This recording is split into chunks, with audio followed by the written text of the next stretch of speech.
et bienvenue au podcast 4e de couverture. Moi, c'est Juliane. Moi, c'est Laurie.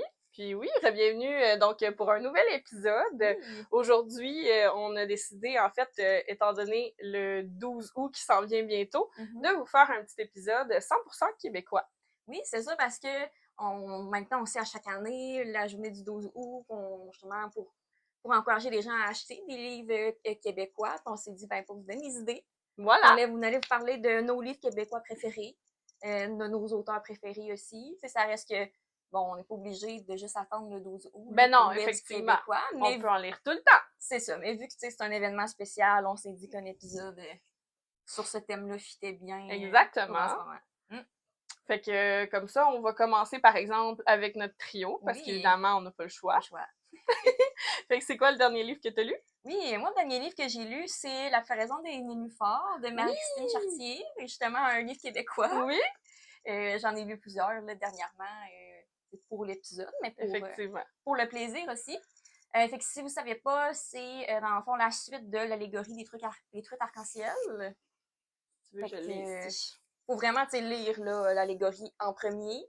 C'est vraiment une suite avec les mêmes personnages. Un peu le principe de la duologie, c'est qu'on suit Max et Cam, qui sont au début vraiment des meilleurs amis. Mm-hmm. Puis les deux se questionnent un peu, est-ce qu'on essaye de voir si ça fit bien en couple ou est-ce qu'on reste juste amis finalement. Exact. Là, dans le deuxième tome, bon, je pense pas tant que c'est un spoiler, là ils sont un couple. Je pense que vous y attendez peut-être. Ben, c'est ça. Quand on sait qu'il y en a un deuxième, Ouais. puis que la quatrième de couverture, justement, nous dit que, là, ils sont en couple, c'est plusieurs années, c'est ça. Fait que c'est quand même quelques années plus tard, 4 ans plus tard, là, du premier livre, qui ont su vraiment, là, sont rendus un couple, de voir un peu si leur vie fit encore ensemble, les deux, parce qu'ils ont quand même, des emplois différents, qui peuvent faire que, là, bon, c'est question, bon, on habite où, est-ce qu'on continue à être ensemble à long terme, tu sais. Exact. Fait que j'étais contente de lire le deuxième parce que le premier, je l'avais lu il y a comme 2-3 ans. Quand même. Je pensais peut-être avoir de la misère à me remettre dedans, finalement, vraiment pas. Ouais, hein? Vraiment pas, tu sais, en le lisant, j'étais comme, ah oui, c'est vrai, tu sais, il y a les détails du premier livre, tu sais, mettons, leurs parents, leur relation, tout ça. C'est ça. Puis j'ai vraiment aimé ça parce que c'est beau de voir un couple, tu sais, qui peut avoir des difficultés. À vous, hein? Mais qui, tu sais, qui travaille pour que ça fonctionne bien, tu sais, un peu les amis autour aussi. Tu sais, j'ai trouvé ça vraiment le fun à lire, même s'ils étaient déjà en couple, honnêtement. Ben, c'est ça. Ouais. C'est parce que c'est ça que je me suis rendu compte, c'est qu'il n'y en a pas énormément de livres comme ça où est-ce que le couple est comme déjà établi, puis qu'ils parlent justement de comment ils développent ça, comment ils ont fait comment ils vivent avec les différents challenges. C'est vraiment bien écrit, c'est super réaliste aussi. J'ai beaucoup aimé, je pense que j'ai préféré le deuxième. Oui, moi aussi. Le premier. Je pense que j'ai donné 4.25. C'était comme pas tout à fait un 4.5, mais j'étais comme, c'est vraiment bon. Fait que, mais oui, je le recommanderais aussi, oui. mais c'est pour lire l'allégorie en premier. Absolument, ouais. C'est ça. Pas nécessairement besoin de l'avoir lu tout de suite avant. Non, mais c'est ça. Mais tu sais, techniquement, c'est tellement petit. Moi, c'est pour ça que je les avais lus back-à-back. Oui. C'est quasiment un livre ensemble. C'est ça. Ça se lirait bien, là, un après l'autre. Voilà. Puis toi, moi, ma dernière lecture, c'est Dernier virage. Donc, moi aussi, je me préparais un petit peu pour notre épisode. Fait que je veux pas, ça m'a donné envie. Puis, Dernier virage, c'est un livre de Christine Laramé. Dans la maison d'édition québécoise Kéros. Fait que c'est toi qui me l'avais recommandé au début parce que c'est un des premiers ou le premier que tu as lu, toi, suite à ton service presse, je pense. C'est-tu mon premier? Je pense que oui. Je pense que c'est le premier Kéros que j'ai lu. Ouais. Puis on a rencontré aussi l'auteur quand on est allé au Salon du livre à Québec. Fait que moi, ça m'a vraiment intéressée tout de suite. Puis on dirait que la F1, c'est comme récemment une de mes nouvelles passions. Fait que d'avoir un livre là-dessus, c'était cool. Fait que dans le fond, l'histoire, en gros, c'est Valérie Mercier, qui est une Montréalaise, qui est journaliste. Puis elle a un nouveau contrat, en fait, son premier vrai contrat, qui est de suivre la F1, puis de faire les reportages et tout ça. Fait que, tu sais, elle connaît rien là-dedans, mais elle est pas plus intéressée que ça. Fait que, tu sais, quelqu'un qui pourrait dire « Oh mon Dieu, wow, ça va être malade », elle est pas plus enchantée que ça. Tu sais, ça... C'est comme un peu un contrat obligé parce qu'elle avait rien d'autre. Mais elle apprend à mesure à aimer ça. Puis, entre autres, quand elle va rencontrer Carl, un des pilotes qui conduit pour Ferrari, puis dans le fond, c'est ça, ils vont avoir quand même une assez bonne chimie dès le départ, puis justement, ça va lui faire découvrir un peu la F1 sous un autre angle que de voir ça juste comme un gros événement qui dépense de l'argent, puis qui est très, très polarisant aussi, puis que, pourquoi que ça existe, ces choses-là, alors qu'il y a donc bien de la difficulté dans le monde ailleurs, mais j'ai trouvé ça intéressant qu'il y ait cette pensée-là, parce que, tu sais, ça se concentrait pas juste comme en surface sur la F1, mais vraiment toutes les opinions qu'on peut avoir, puis, tu sais, par rapport à la pollution ou ces choses-là, puis on se rend compte que quand même, la F1, tu sais, j'espère, en tout cas, que c'est ça pour la majeure partie des gens. Les fonds qui sont récoltés par les pilotes, c'est pas tous les pilotes qui les gardent. Il y en a beaucoup qui sont pour des fondations, il y en a beaucoup qui font des œuvres caritatives. Fait que je trouvais ça intéressant aussi d'apprendre ça. J'ai quand même appris des choses. Ben oui, vraiment. Tu sais, c'est parce que pour que je l'aie lu aussi, là, ben, ça fait penser que quand je l'ai lu, tu sais, je connaissais pas grand-chose de la F1. Ben non, j'ai déjà regardé un peu. Mais tu n'as pas besoin d'être un expert. Vraiment pas. Moi, les seules choses que je connaissais de la F1, ben, c'est que j'ai un ami qui est pilote. Fait que j'apprends un peu avec ça. Puis le film F1 de Brad Pitt. Que j'avais vraiment trippé. Fait que j'étais comme dans ma F1 era, là, pendant un certain temps. Fait que, cela dit, au niveau de la romance, je suis pas certaine d'avoir trippé à 100%. Surtout à cause de son ex, David, qui est vraiment, vraiment toxique. Puis je trouve que, en tout cas, je sais pas si c'est à cause que moi j'ai vécu un inconfort ou que j'ai trouvé que ça a été fait d'une façon un peu bizarre, mais comme la partie psychose, j'ai décroché, là. Fait que, tu sais, ça faisait vraiment intense tout d'un coup, tout. Fait que je sais, encore là, je pense que c'est quand même bien fait, mais on dirait que j'aurais pu avoir un petit peu plus long. On dirait que ça se passait vraiment, là. L'escalade, dans le fond, là, s'est faite vraiment vite au niveau de comment que ça allait de plus en plus mal avec son ex. Mais au niveau de la romance avec Carl, par contre, ça, c'était vraiment bien. J'ai trouvé ça le fun. C'était quand même un coup de foudre sur le coup, là, vraiment assez intense. Puis, tu sais, il y avait quelque chose qui se développait aussi entre les deux. Fait que, puis c'est drôle à dire, mais j'aurais quasiment pris encore plus de trucs sur la F1. Ah ouais, ok. Parce que j'étais vraiment intéressée, c'était super intéressant. Fait que c'est pour ça que je l'ai mis 3.5. Mais tu sais, c'est quand même vraiment bon. Puis j'ai hâte de voir aussi le deuxième. Puis la suite, en fait, là, parce que je pense que ça va être une série de, en tout cas, au moins 3 tomes. Fait que, j'ai hâte de voir. Puis j'ai vraiment aimé son écriture, tu l'as dit, parce que c'était super drôle. Fait que c'est ça. Puis c'était quand même, tu sais, un peu plus épais, comme ce qu'on est habitué de voir dans les livres standards au Québec, mais vraiment le fun. Rapide à lire aussi. J'ai ri une couple de fois. Fait que voilà. C'est fun. Qu'est-ce que t'es en train de lire? Oui, ma lecture du moment. Justement, j'ai pas eu le temps de le finir avant l'épisode d'aujourd'hui. Mais je vais pouvoir vous en parler. Tu sais, j'ai quand même presque fini, là. Dans le fond, c'est Plus un de Sophie Vaillancourt qui est dans une série aussi, là, qui s'appelle Le Théorème de l'amour. C'est le seul livre qui est sorti pour le moment, mais j'imagine qu'il va en avoir d'autres. Fait que je suis quand même curieuse de voir là ou les suites qu'il va avoir. Mais dans celui-là, on suit Laure et Guillaume qui se rencontrent dans un contexte que Laure, c'est une organisatrice de mariage, ce qui est vraiment cool comme métier. Puis elle est en train d'organiser un mariage, puis là, en rencontre une soirée dans un bar, parce que Guillaume, lui, il est propriétaire d'un bar. Puis là, le lendemain, elle avait un rendez-vous avec justement là, un couple, puis là, le frère de la mariée est venu, puis c'est lui. Fait qu'elle la connaissait comme déjà un peu avant. Fait qu'elle est comme, oups. Tu sais, genre, il était quand même attiré un envers l'autre rapidement. Puis d'habitude, elle va pas comme dater ses clients ou la famille de ses clients non plus. Ouais, pour garder ça professionnel. Ouais, c'est ça. Mais là, finalement, tu sais, ils apprennent à se connaître. Puis tu sais, même si on pourrait penser que la romance se développe vite, en même temps, tu sais, ils apprennent vraiment à se connaître. Cool! Puis il y a aussi un contexte que Guillaume est en train de faire des rénovations dans son bar. Puis lui, d'habitude, il habite en haut de son bar, comme un appart. Sauf que là, vu qu'il est en réno, il peut pas habiter là, fait qu'il s'en va habiter chez Laure. Bien sûr! Toxicité forcée. Puis il y a aussi le chat de Laure qui est quand même assez présent, là, qui s'appelle Monsieur. Oui! Puis tu sais, c'est cute, là, les scènes avec lui, puis à date, c'est vraiment bien, c'est léger à lire. écouter. Puis ce qui est vraiment le fun aussi, là, à chaque début de chapitre, l'auteur propose une chanson à écouter. Ah, ça, c'est cool. Fait que je trouvais ça le fun de comme suivre puis de faire des liens, mettons, avec la chanson qu'elle avait choisie. Fait qu'il y a vraiment un petit roman d'été, je trouve, qui se lit facilement. Cool. Fait que pas fini encore, mais je devrais le finir bientôt. Là, ça se lit vraiment, vraiment facilement, là. C'est ça. Nice! Puis toi? Moi, ben, j'avais l'intention de commencer Là où les détours m'emportent, mais j'ai changé d'idée parce que je voulais comme casser un peu. J'étais comme pas tannée des romances, mais genre j'avais vraiment le goût d'autre chose. Ah oui. Fait que j'ai commencé quelque chose qui est presque à l'opposé de la romance, horreur. Ouais. Ben, horreur, mystery, thriller, on sait jamais là, mais dans le fond, c'est Destination Extrême, c'est une collection de plusieurs livres. Puis dans le fond, dans celui-là, c'est Londres, la face cachée, par Samuel Champagne.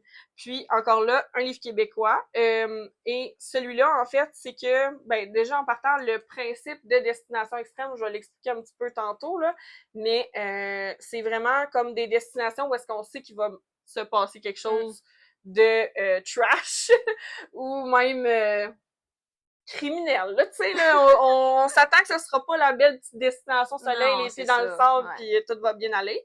Puis ben, présentement, Londres, c'est pas mal dans mon top de destinations que je veux visiter. Aussi, tellement. Fait que c'est sûr que ça m'attirait déjà en partant.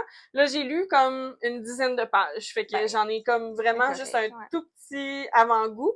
Puis c'est vraiment la situation de base où est-ce qu'on a Arthur qui est décrit comme étant un gars vraiment plate. Genre, il fait rien pour sortir de sa zone de confort. Il décide de...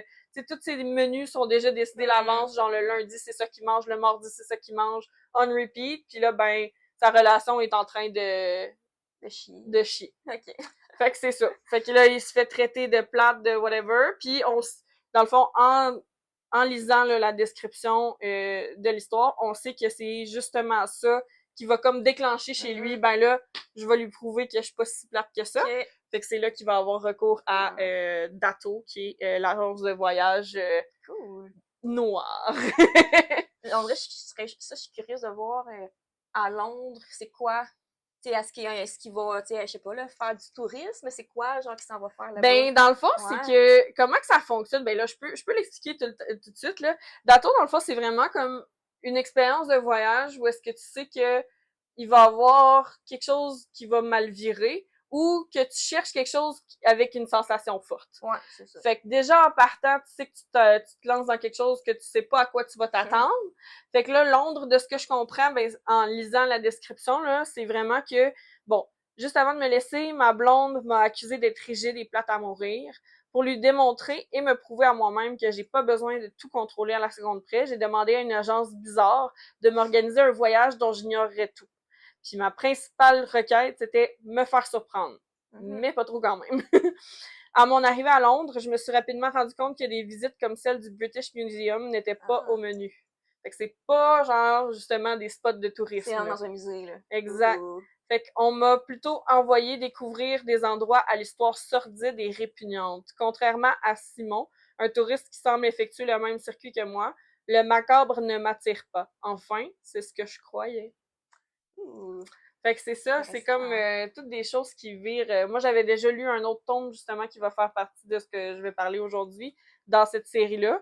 Puis c'est vraiment... c'est pour ça que je l'ai décrit quasiment comme un palette cleanser, parce que même si c'est pas nécessairement léger comme lecture, c'est genre quelque chose qui ressemble à rien d'autre. Ah, c'est sûr, ça te change les idées. Des fois, c'était comme tanné un peu d'un genre, là. Puis c'est parce que c'est pour que ma lecture de Là où les détours m'emportent soit vraiment appréciée à sa pleine valeur. Je voulais pas arriver là puis comme être déjà tannée du genre romantique. C'est pour ça que je voulais vraiment comme... Des fois, ça fait du bien. Ben oui. Ouais. Toi, qu'est-ce que tu lis? Ben, je l'ai dit. Ta prochaine lecture? Ma prochaine lecture, en arrivant chez Laurie pour le podcast, j'étais pas sûre. Là, par contre, j'ai peut-être une idée parce que moi, c'est ça, ben, tu m'as offert Sounds Like Love de Ashley Poston pour ma fête. Puis c'est un livre que je voulais lire depuis un petit moment, depuis qu'il est sorti. Là, ça fait pas longtemps, là, parce que j'aime beaucoup cette autrice-là. Fait que ça se peut que je me laisse tenter de lire ça tout de suite. J'aurais la misère à comme attendre.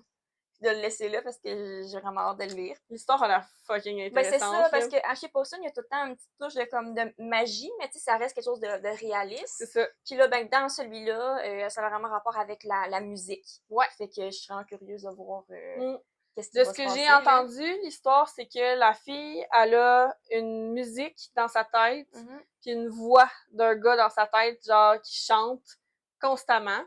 Puis elle est pas capable de se le sortir dans la tête, puis elle va finir par le rencontrer, ce gars-là. Puis lui, même chose, il y a une toune dans sa tête qui tourne en rond, fait qu'ils vont comme s'aider à se sortir ça de la tête puis d'être capable de la produire. C'est cool. Ouais. Mais j'ai hâte de voir qu'est-ce que tu vas en penser, là, parce que c'est sûr que je vais vouloir le lire après. Oui, c'est sûr. Puis, ben c'est ça, moi, ma prochaine lecture, à ce moment-là, ça va être probablement là où les détours m'emportent, parce que c'est ça.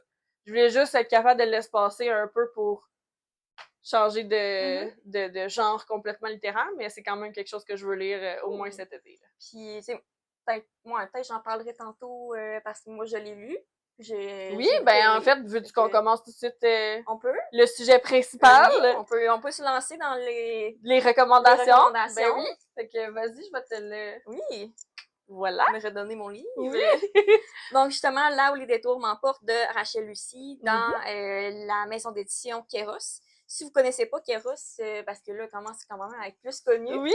Leur but, eux, c'est vraiment de promouvoir, la green romance. Dans le fond, des romances qui sont saines. Ce sera pas des livres où c'est que ça va finir avec une histoire de romance toxique, de monde qui se chicane, qui se manipule, là. Ce sera pas ça. Ouais. Fait que ça permet quand même de le savoir déjà qu'en lisant ces livres-là, ça va être inspirant, ça va être une belle romance. Ouais. Puis ça montre comme un beau modèle d'un couple. Exact. Ou si du moins ça commence, c'est comme si je prends l'exemple de Dernier Virage, si ça commence de façon toxique, c'est vraiment pas ça le but que ça finisse de cette façon-là. C'est en plein ça. Par exemple, dans celui-là ici, on a Aurora qui décide, du jour au lendemain, elle est comme tannée de sa vie, de sa job, son chum. Elle dit, moi, je m'en vais. Elle prend son char, puis elle s'en va aux États-Unis, puis elle n'a rien prévu. Elle n'a pas, comme de chambre d'hôtel ou rien. You go, girl! C'est ça. Elle part un matin, même sans avertir personne, si je me trompe pas aussi. Là. OK. Puis, tu sais, on apprend quand même qu'elle a sa relation avec sa mère est plus difficile, là, dans le sens que ils s'entendent pas sur les mêmes choses, puis c'est comme, elle serait pas d'accord, qu'elle parte juste de même sur le fly. Puis, dans le fond, elle décide de s'arrêter finalement à Cape Cod, là, plus sur la côte est, fait qu'un petit, village touristique sur le bord de la mer. Puis là-bas, elle rencontre Hunter.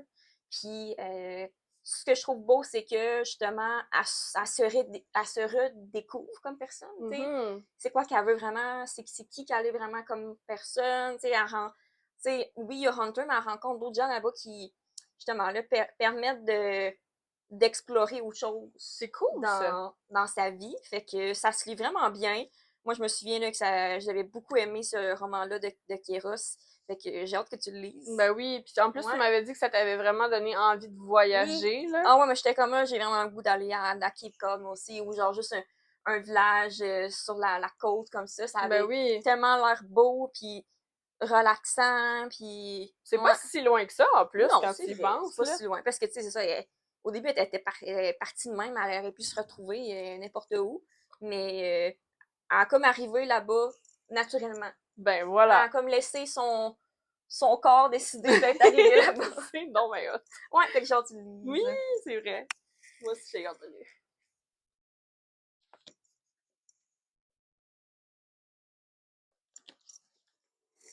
Fait que justement, puisque j'en ai parlé tantôt, comme je disais, là, Destination Extrême, c'est ça. C'est une collection, en fait, puis c'est tous des auteurs québécois, mais c'est tous des auteurs différents.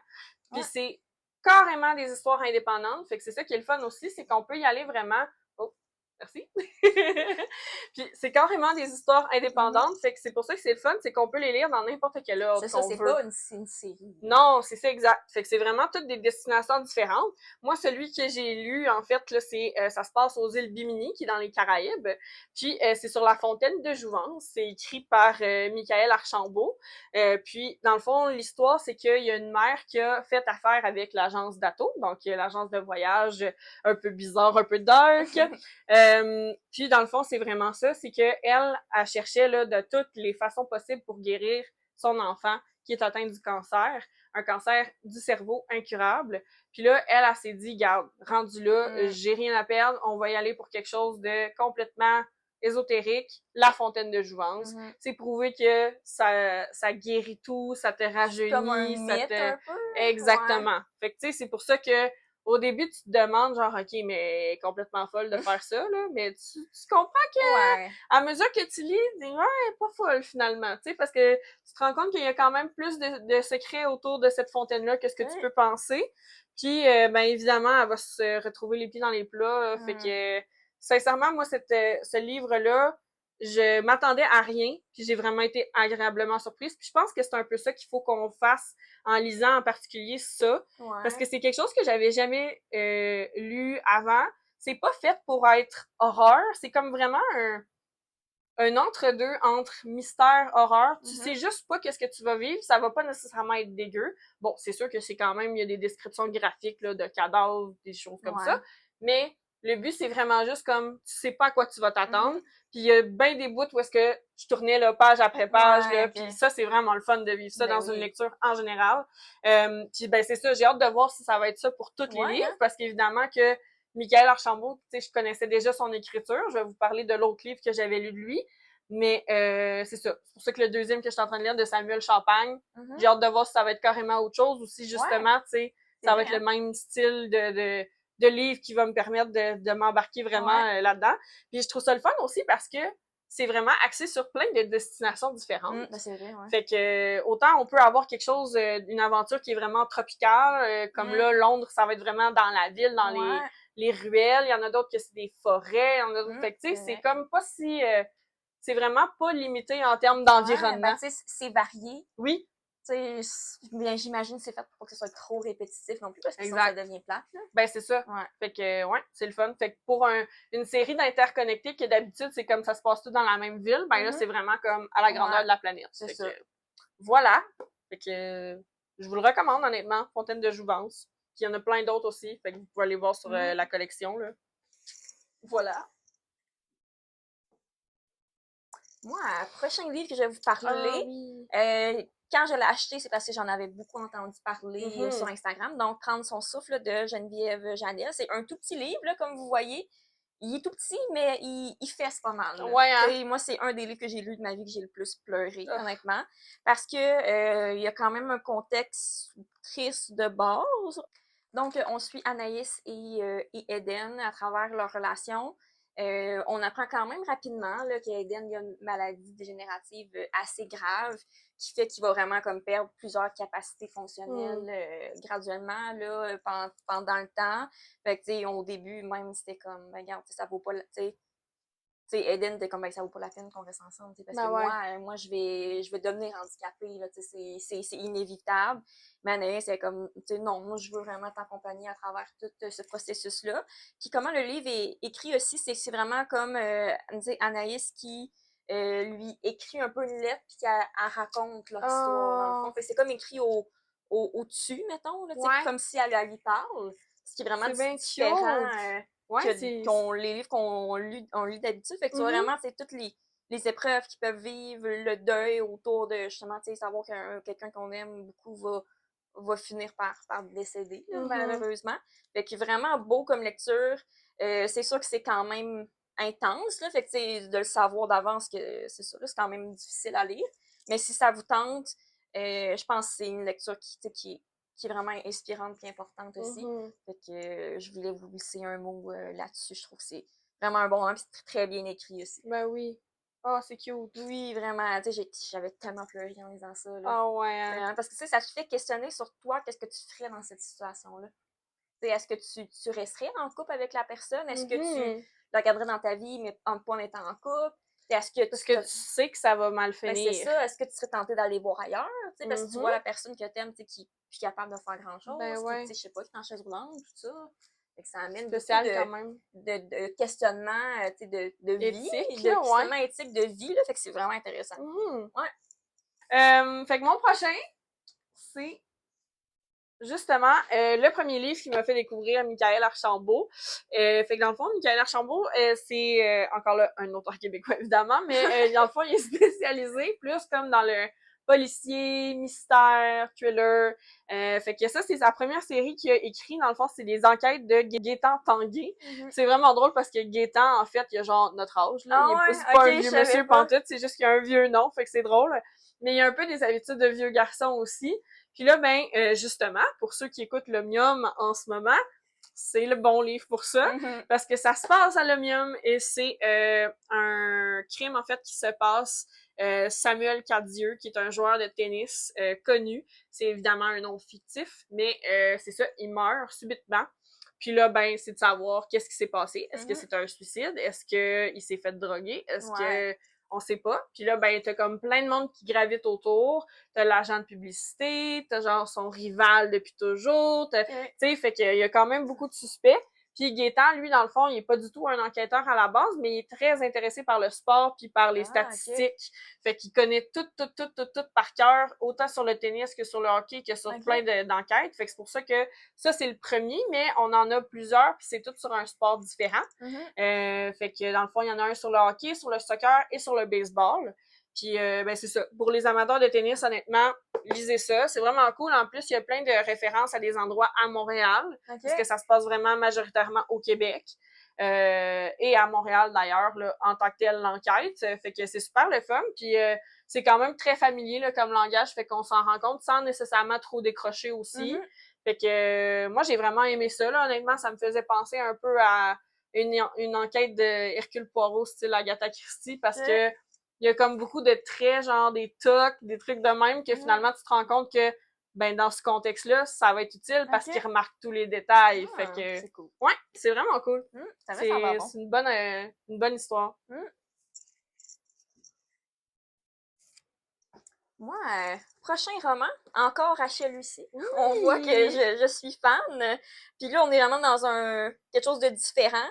Oui, c'est une romance, mais c'est une romance avec quand même des éléments paranormaux, parce que on a principalement des loups-garous, mais on a, tu sais, il y a d'autres un peu créatures, là, si on pourrait dire, là. Il me semble qu'il y a genre il y a des ours, des cougars. En tout cas, c'est comme un monde un peu comme fantastique. Mais c'est ça, c'est quand même, la romance est quand même assez présente aussi. Donc, c'est Luna Alpha, qui est dans la série La Lune Hurlante. Là, ça, c'est le premier livre. Oui. Il y a quand même le deuxième tome a été annoncé. Oui. Fait que j'ai hâte de le lire aussi. Mais dans le premier tome, on commence avec Megan, qui s'est mariée il y a quelques années, mais elle se rend compte finalement que son mari est vraiment comme vraiment pas correct. Là. Il est vraiment comme violent avec elle. Fait qu'elle décide à un moment donné juste comme s'enfuir. Puis d'aller retrouver son frère, que lui, il est dans une autre meute. Puis elle vraiment elle quitte sa vie, elle retourne voir son frère, sa meilleure amie qu'elle avait comme mis derrière un peu, là, vu qu'elle était partie. Puis là-bas, justement, elle rencontre aussi Brian, qui est le alpha là, de la meute, où c'est que son frère est dedans aussi. Puis il y a quand même un bon contexte aussi, tu sais, de conflits entre meutes. De scènes de combat. Tu sais, il y a quand même de l'action. Puis c'est sûr que oui, il y a une romance entre Megan et Brian évidemment aussi qui se développe à travers ça. Fait que j'avais jamais vraiment lu de romance de ce genre-là. Puis j'ai vraiment aimé ça finalement. Puis tu sais, toutes les dynamiques là, entre les meutes. Puis il y a comme un genre de complot un peu qu'on sait qu'il y a une meute qui font comme, c'est ça, ils font des trucs qui sont pas corrects, fait que là, ils essaient de prouver, puis là, fait que c'est vraiment intéressant, puis je le recommande surtout vu qu'il y a le deuxième qui sort bientôt, j'ai pas la date, mais sûrement cet automne, j'imagine. Elle a annoncé la couverture, mais je pense pas la date officielle encore. Ça. Mais en tout cas, si ça vous tente de lire, c'est ça, là, une romance un peu différente en français, un français québécois, ça se lit super bien, je pense même des gens qui habitent en France apprécieraient aussi, là, c'est pas nécessairement avec un vocabulaire super québécois. Là, non, c'est ça. Ça se lit bien pour c'est accessible. Ouais, c'est ça. Fait que ouais, j'aime bien Luna Alpha, là, j'ai hâte de lire aussi. Ben oui.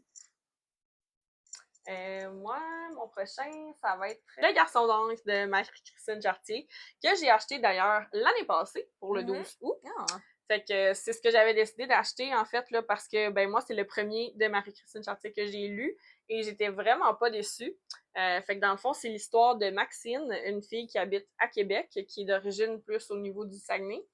Puis, justement, on la voit un peu dans dans son quotidien qui est vraiment comme en mode automatique. Tu sais, il y a plus grand-chose qui la passionne, ça va moins bien. Elle vit le décès de son père aussi.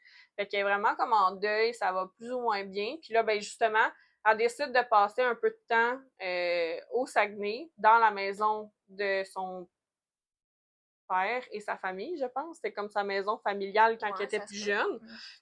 Fait que c'est ça, on apprend justement qu'elle avait un peu déconnecté, là, elle aussi, de tout ce qui était sa famille d'avant et tout ça, dont une de ses meilleures amies à l'époque, là. Fait que elle va tranquillement reconnecter avec des personnes, tranquillement s'ouvrir aussi à un nouveau garçon qu'elle rencontre, qu'elle trouve bien mystérieux, mais vraiment comme 100% compatible avec elle. Contrairement à ce qu'elle vivait déjà en ce moment comme relation, c'était beaucoup plus elle qui donnait, mais elle recevait pas grand-chose de ce gars-là. Puis elle va recevoir aussi beaucoup de conseils de son amie Sandrine, que moi, personnellement, c'est un personnage que j'ai adoré dans cette histoire-là. Fait que c'est quand même, à l'image un peu de toutes les histoires de Marie-Christine, c'est quand même de la romance, mais c'est surtout très touchant. Ça aborde beaucoup le deuil, puis aussi de se reconstruire après ça. Fait que, tu sais, on voit qu'il y a quand même eu un certain temps après le deuil, mais que des affaires qui sont pas tout à fait réglées. Puis aussi une question de reconstruire toutes les amitiés autour de ça. Fait que c'est vraiment beau. J'ai vraiment aimé cette histoire-là. Moi aussi, je l'avais beaucoup aimé en passant. Là. Je pense que c'est mon livre préféré d'elle, ouais, que j'ai lu à date, puis je n'ai lu plusieurs. Puis je pense que quelqu'un qui vit un deuil, puis qui veut un peu aborder ce sujet-là, ça serait une bonne lecture. Vraiment. Parce que je trouve ça vraiment beau comment c'est abordé. Ouais. Je trouve que ça pourrait comme être une lecture qui permettrait de guérir un peu cette effectivement, parce que c'est vraiment, tu le dis bien, là, c'est vraiment comme axé sur l'aspect de guérir d'un deuil et non pas comme se laisser le vivre. Parce que elle se l'est laissé vivre un peu, mais là, le problème, c'est qu'elle est comme rendue à l'étape de se réouvrir. Là. Fait que, c'est vraiment beau comme histoire. J'avais beaucoup aimé ça. Puis il y a une belle petite twist à la fin aussi. J'ai un autre livre de la collection Kéros. Et en fait, je pense que je recommanderais tous les livres là, de la collection Kéros, mais j'allais vous parler de mes préférés là, en particulier. Donc, il y a Quand t'es tombé de Jessica David que j'avais beaucoup aimé, qui est quand même une auteure qui avait écrit d'autres livres avant. Et moi, c'est le premier là, que j'ai lu d'elle. Il va y avoir une suite aussi. Qui a pas été annoncée, mais je suis bien curieuse de lire la suite. Mais dans le premier tome, on suit c'est quoi son nom? C'est Ellie et Jackson. Un peu le principe là, de l'histoire, c'est que Ellie, malheureusement, je pense que c'est quand même son fiancé, là, décède pendant un accident d'escalade. Et puis on la voit un peu, c'est ça, là, gérer son deuil, prendre soin de son deuil après. Puis qu'est-ce qui l'a quand même aidé là-dedans, c'est d'en parler avec Jackson, qui était le meilleur ami de son fiancé. Fait que les deux peuvent un peu se consoler, se comprendre. Puis là, Ellie, justement, décide de dire, regarde, moi, je vais essayer de faire de l'escalade, voir. Parce que son chum, c'était vraiment comme sa passion. Fait que Jackson, il l'aide là-dedans aussi, un peu à explorer d'autres choses dans la vie, bon, comment elle peut prendre soin de son deuil, ils partent même en voyage ensemble en Europe. Trop fait cool. que ce côté-là était vraiment fun aussi parce que ça donne le goût de voyager. C'était vraiment une belle ambiance, là. C'est ça, là, d'été, de coucher du soleil, puis de choses comme ça. Fait que je trouve ça beau de voir ces deux personnes qui guérissent de leur deuil, puis qui s'aident là-dedans aussi. J'ai pas trouvé que la romance commençait trop rapidement non plus, parce que, bon, ça pourrait être un peu inconfortable comme situation, comme tomber en amour avec le meilleur ami de ton chum qui est décédé. C'est délicat quand même. Ouais, mais je trouve que ça a vraiment bien été fait. C'était pas trop tôt, c'était pas comme un rebound non plus. J'ai trouvé ça touchant comme histoire. Puis ouais, je suis curieuse de voir la suite parce que comment que ça finit, on dirait que c'est comment, tu sais, mais T'en prendrais plus. En prendrais plus, je prendrais plus de temps avec le couple, voir est-ce que, tu sais, vraiment, à long terme, est-ce qu'ils vont comme réussir à rester ensemble? Est-ce qu'ils vont avoir d'autres défis, d'autres épreuves? Leur famille, comment ils vont prendre ça? Fait que, ouais, je vous recommanderais, ça se lit vraiment super bien. Moi, je me souviens que je l'avais beaucoup aimé, là. Fait que, quand t'es tombé? Yay! Alors, un autre livre de Marie-Christine Chartier, c'est Tout comme les tortues. On l'aime, hein? Oui! Ben moi, honnêtement, c'est celle que naturellement, j'ai lu le plus de livres. Fait que, tu sais, c'est sûr que rendu là, elle m'intéresse bien, là, mais, tu sais, j'aurais pu tout nommer ceux que j'ai lus, tu sais, mais je me suis concentrée sur les deux. Fait qu'il y avait Le Garçon d'encre et maintenant Tout comme les tortues. C'est l'histoire de Samuel et Ariane. Puis d'ailleurs, je sais pas si t'as remarqué, mais on les voit rapidement dans la floraison des nénuphars aussi. C'est vrai, je viens de cacher leur nom. Oui, exact. Fait que dans le fond, on sait qu'ils ont eu une grande histoire d'amour. Ils ont été amis longtemps. Puis ben, où est-ce que ils en sont rendus? Ariane revient d'un voyage, était partie pendant quasiment une année. Puis Samuel est en couple, mais ça va pas super bien avec sa copine. On se rend compte que finalement, Samuel a probablement pas passé à autre chose depuis Ariane. Puis même chose pour elle, que même en s'éloignant, ça avait pas nécessairement eu l'effet escompté qu'elle voulait là, par rapport à ça.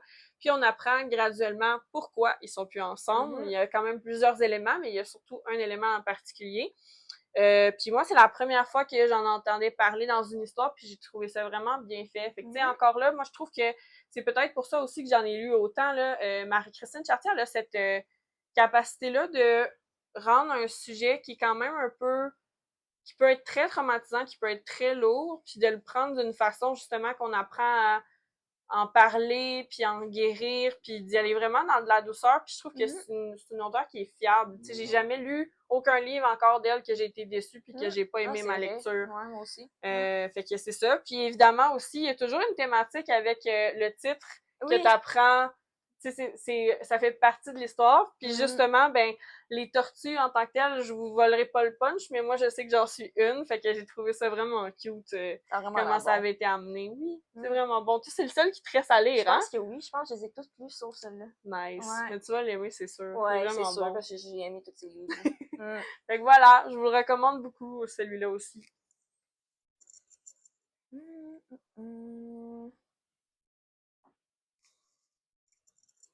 Prochain livre, Kéros encore.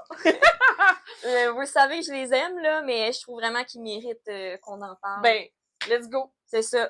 Donc, dans celui-là ici, c'est Mon bonheur sans toi de Vicky Poulain, qui a quand même explore un thème, je trouve que j'ai pas vu souvent dans des livres. Tu sais, ça parle d'itinérance parce que on suit Johan qui a une fille qui s'appelle Olivia, qui la mère de sa fille, elle a juste décidé comme du jour au lendemain qu'elle s'en allait vivre dans la rue. OK. Tu sais, fait que c'est quand même intense là, comme contexte. Lui vit quand même, maintenant il est rendu père monoparental, s'occupe de sa fille. Il vit encore avec c'est ça, le deuil que la mère de sa fille soit plus dans sa vie, qu'elle ait décidé volontairement de dire ben moi de briser la famille là, c'est ça. Fait que justement c'est intéressant le thème que ça explore. Puis à travers ça justement Johan rencontre Amanda qui est une prof, puis il connecte vraiment les deux rapidement, tu sais, puis il y a des beaux moments qui passent ensemble, mettons, ils vont faire du bénévolat, je pense, dans une soupe populaire, tu sais, il y a comme des beaux moments comme ça, elle rencontre sa fille qui est vraiment cute, vraiment, tu sais, touchante aussi. Tu sais, les deux ont vraiment l'air de des personnes, tu sais, vraiment, tu sais, authentiques, qui prennent soin des autres. Puis j'ai trouvé ça vraiment beau comme romance que les deux se trouvent finalement. Fait que tu sais, c'est une romance, mais on parle quand même de, bon, tu sais, de difficultés personnelles, de tu sais, comment on passe par-dessus, de leçons qu'on peut apprendre à travers ce qu'on a vécu aussi. Fait que je trouve vraiment que c'est un livre qui vaut la peine d'être lu, surtout comme pendant l'hiver. Ouais, c'est super intriguant, on dirait. Oui, hein? Puis, tu sais, ça se lit vraiment vite. Moi, je l'avais lu dans une journée, là. Ah ouais, hein? Fait que ça se lit vraiment facilement, là. Curieuse de voir les autres choses que Vicky va écrire. Ouais, j'ai hâte de voir. Ouais, t'as aimé son style d'écriture? Oui, vraiment, c'était vraiment bon. Cool! Ouais. C'est vrai que ça fait comme hiver-automne avec les couleurs en plus, un petit peu plus dark. Il me semble que ça se passe quand il y a de la neige en plus. Ça peut être un bon livre d'hiver. La mère, elle décide de partir... Non, mais ça faisait longtemps. Ah, ok. Je pensais que c'était comme... Non. Elle décide de partir l'hiver. Je suis comme, me semble, pour vivre une expérience de même, c'est pas nécessairement le bon timing, là, mais en tout cas, on juge personne. Après ça, prochain livre, c'est de Audrey McNichol. C'est les Winchester, en fait, qui est une trilogie. Fait que Audrey McNichol, c'est comme un peu sa marque de commerce là, de faire des trilogies. Elle est rendue déjà à sa 3e trilogie. Ouais, c'est vrai. Celle-là, c'est sa première qu'elle avait écrite, puis c'est vraiment pour les amateurs de Bridgerton, en tout cas, ou de Orgueil et Préjugés. Vous aimeriez vraiment celle-là en particulier. Moi, j'ai lu le premier à date qui est Lincoln, fait que c'est pour ça que je vous le recommande, parce que c'est une histoire qui est vraiment axée sur une romance historique dans les années 1750, un peu dans le temps de la colonisation, parce que on est en Angleterre au début de l'histoire, mais on va rapidement aller sur un long voyage en bateau qui va nous amener en Amérique. Fait que c'est vraiment spécial. Dans le fond, il y a quand même une belle romance qui se développe entre Lincoln et une dame qui est déjà promise à quelqu'un d'autre. Fait que lui, son travail, ça va être de l'amener justement à destination, qui est dans un fort de colons, finalement, en Amérique du Nord. Et ça va être vraiment spécial parce que justement, ils savent que c'est interdit, qu'il y a comme cette petite tension-là, puis que finalement, ben c'est ça. Il va arriver plusieurs petites choses dans le bateau une fois qu'ils sont sur le... Tu sais, fait que c'est quand même le fun parce que je trouvais ça réaliste en termes de longueur par rapport au fait que tu sais que c'est vraiment un long voyage parce que dans ce temps-là, tu sais, les avions, ça n'existait pas. Puis déplacement sur Terre, c'est genre en calèche ou en cheval. Fait que long, hein. ça faisait quand même le fun. Puis ben moi, j'aime beaucoup les romances historiques parce que il y a toujours une espèce d'étiquette qui vient avec ça, un langage, une manière de faire avec les dames que j'aime beaucoup. Fait que, ouais, puis j'ai vraiment aimé ça. Puis je sais que les deux autres, c'est les deux autres frères, en fait, de Lincoln. Fait que j'ai bien hâte déjà de lire les deux autres. Mais voilà, c'est celui que je vous recommande de Audrey McNichol. Mais vous irez voir aussi ses autres trilogies qui peuvent être super intéressantes. Ils sont un peu plus à saveur western, de ce que j'ai compris. Moi, je voulais vous parler de La Cité de sang, parce que j'en ai pas énormément entendu parler, puis je trouverais ça le fun que, justement, il y a plus de gens qui la lisent, parce que c'est vraiment original. C'est une série de 4 livres, puis on est vraiment dans un monde dystopique. Je pense que c'est les seuls livres dystopiques québécois que j'ai lus, parce que, mettons, t'as Hunger Games, des trucs comme ça, mais en Il y en français, existe quand même quelques-uns, mais c'est plus jeunesse d'habitude. OK. Non, celui-là, c'est plus adulte. Là, je pense que, mettons, des ados pourraient le lire aussi. Là. Mais ce qui est vraiment intéressant, c'est ça, c'est qu'on se retrouve vraiment comme dans le futur. Je me souviens plus si ça dit l'année en tant que telle, mais bon, on sait que, justement, il y a eu un virus sur Terre qui a fait que c'était plus possible d'habiter. Sur vraiment la Terre du tout. Là. C'est tout mort, j'imagine. Puis mais il y a quand même des gens qui ont réussi à créer une cité souterraine. Puis c'est supposé se passer, si j'avais lu aussi, là, un peu en dessous de la ville de Montréal, mais là, on a une cité comme souterraine. C'est là maintenant que les gens habitent. Puis il y a quand même un système mis en place pour pas que le virus se propage à cet endroit-là aussi. Je comprends. Ça fonctionne que les gens doivent donner du sang. Fait qu'il y a quand même cette dynamique-là aussi qui est particulière, tu sais, avec le gouvernement qui gère les choses, que c'est comme, OK, c'est tout correct, un peu dans... Il y a toujours de la corruption en quelque part. Dans les dystopies, tout le temps le gouvernement qui fait des affaires que c'est pas correct finalement. Fait qu'on suit en particulier Brynn, qui elle habite là vraiment, elle est née là-bas. Puis je pense que, je me sais plus à quel âge, là, c'est peut-être 18 ans, là, je me sais plus exactement.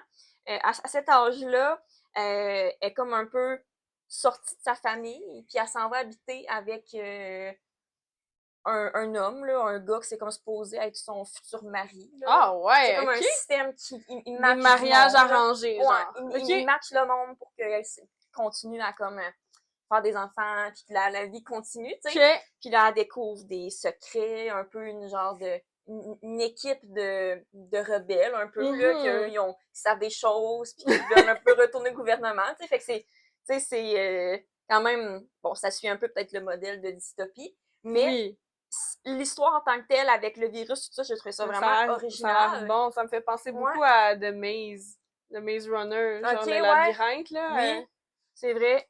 Fait que, ouais, c'est vraiment bon, ça se lit facilement.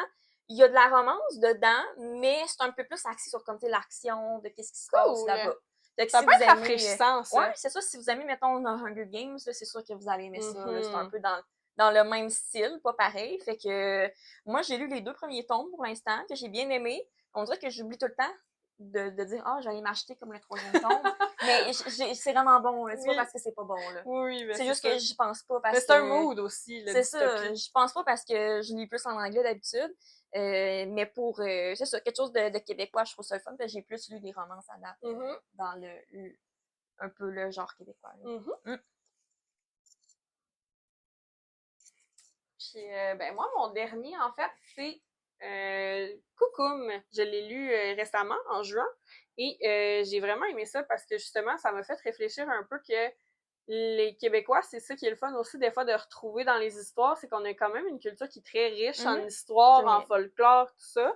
Puis justement, ben Coucoum, c'est axé vraiment plus comme sur les histoires autochtones, les Premières Nations, puis comment ça s'est passé dans le temps où est-ce que la cohabitation devait se faire entre la colonisation française et les Autochtones. Fait qu'on se retrouve avec Almanda Siméon, qui est dans le coin du lac Saint-Jean. Puis, dans le fond, je me souviens pas exactement le nom qu'elle... je trouvais ça vraiment beau, puis je l'ai oublié, mais le nom original du lac Saint-Jean, en fait, Pequakami, voilà. Donc, le lac Pequakami, avec toutes les rivières en bordure, fait que c'est vraiment un livre d'atmosphère. Il n'y a pas beaucoup d'action, mais c'est extrêmement touchant de voir comment que Almanda, elle, qui est à la base une blanche, tombe en amour avec un autochtone et, dans le fond, va vraiment adopter leur style de vie et va tomber en amour aussi avec cette culture-là. Donc, c'est vraiment beau de voir cet aspect-là de comment que elle vit cette vie-là par choix, puis vraiment parce qu'elle préfère ça comme ça. Puis de voir un peu le clash aussi entre les valeurs, c'est un livre quand même qui m'a beaucoup confrontée.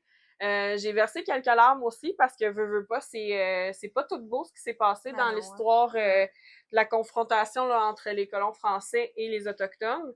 Puis je pense que c'est un livre que un peu tout le monde devrait lire parce que je pense que ça fait vraiment bien saisir la réalité de ce peuple-là sans nécessairement comme aller dans le trop large ou dans le trop accusateur. Tu sais, c'est quand même bien fait, c'est léger, ça se lit bien, mais justement, ça porte à réfléchir, je trouve. Honnêtement, c'est fun les livres comme ça, parce que reste que, tu sais, c'est quand même historique aussi, parce que c'est basé sur des choses qui se sont vraiment passées. Oui, exact. Tu sais, c'est pas fictif, là, les événements. Non, c'est ça, c'est vrai, j'ai oublié de le spécifier, c'est vrai, c'est une autobiographie, ben, pas autobiographie, mais dans le fond, l'auteur, c'est Michel Jean, qu'on connaît quand même un peu au Québec. C'était un animateur quand même connu, puis journaliste. Puis dans le fond, c'est l'histoire de son arrière-grand-mère, si je me souviens bien.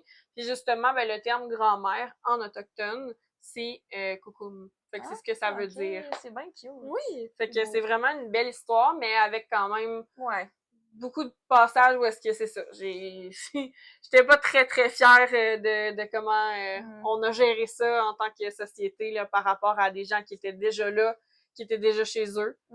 Fait que voilà, mais ça fait bien réfléchir, puis je trouve que c'est le fun d'avoir des histoires qui sont basées sur ce qui s'est vraiment passé aussi. Fait que voilà, une belle lecture là, que je pourrais recommander à tout le monde.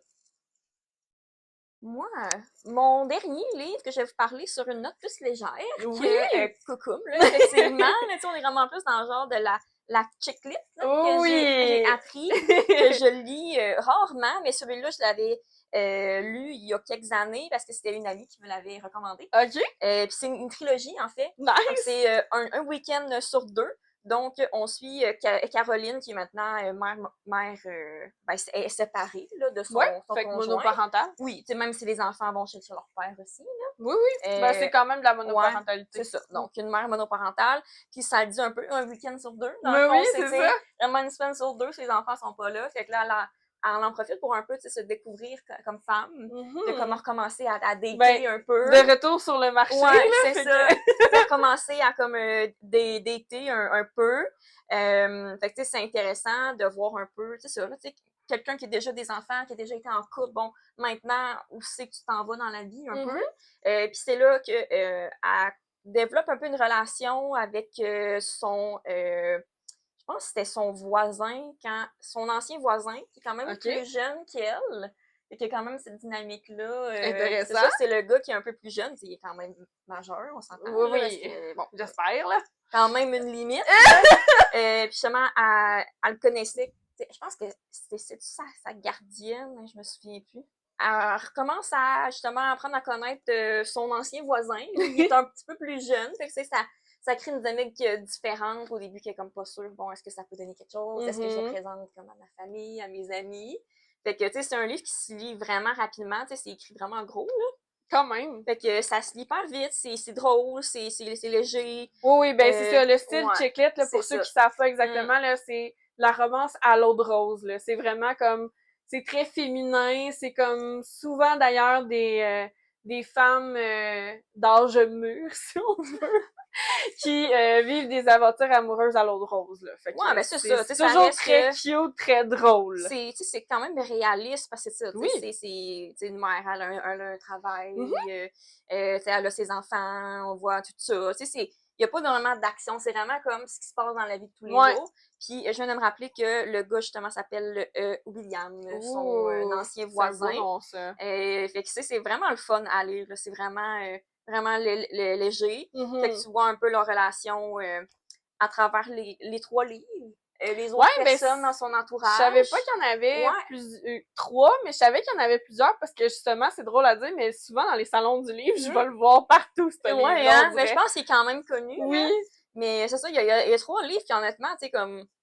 Peut-être que ça a l'air redondant, mais finalement, non. Il y a quand même des thèmes différents dans les livres. Pas. Fait que moi, j'avais lu les 2 puis j'avais vraiment aimé ça. Fait que je le recommande. Tu sais, c'est pas trop quétaine non plus, honnêtement. Là. C'est cool. Ouais. C'est vraiment le fun à lire. Ça me tente d'aller quelque chose de léger. Ben oui, c'est ça. C'est hyper léger. C'est ça. Bon, ben c'est cool. Oui, fait qu'on a quand même plusieurs recommandations pour vous. Exact. De différents styles aussi. Oui, fait que c'est ça qui est intéressant parce que, tu sais, c'est... Des fois, on n'y pense pas, mais au Québec, il y a quand même énormément d'auteurs, énormément de livres différents. Fait que probablement qu'on va pouvoir vous en reparler aussi quand ça va être rendu le Salon du livre là, à Rimouski. Oui, j'ai déjà dans le temps de novembre. Mais voilà, fait que on espère que ça va vous avoir donné quelques idées si vous n'aviez pas déjà acheté un livre québécois pour le 12 août, qui s'en vient bientôt. Fait que, ben, merci beaucoup de votre écoute. Puis si ça vous tente de nous écrire en commentaire, c'est quoi vos livres préférés québécois? Oui! Peut-être des livres que vous nous recommandez, c'est basé sur ce qu'on a parlé, des livres que vous pensez qu'on pourrait aimer, ça nous ferait plaisir. Absolument. Puis, ben, comme d'habitude, nous laisser un j'aime, s'abonner à notre chaîne si ça vous tente. Absolument. Un partage aussi pour ceux qui aiment la lecture comme vous, que vous connaissez. Ça peut toujours faire une bonne petite différence pour nous. Fait que, on espère que vous avez aimé ça, puis on se revoit au prochain épisode. On se voit dans 2 semaines. Salut! Bye!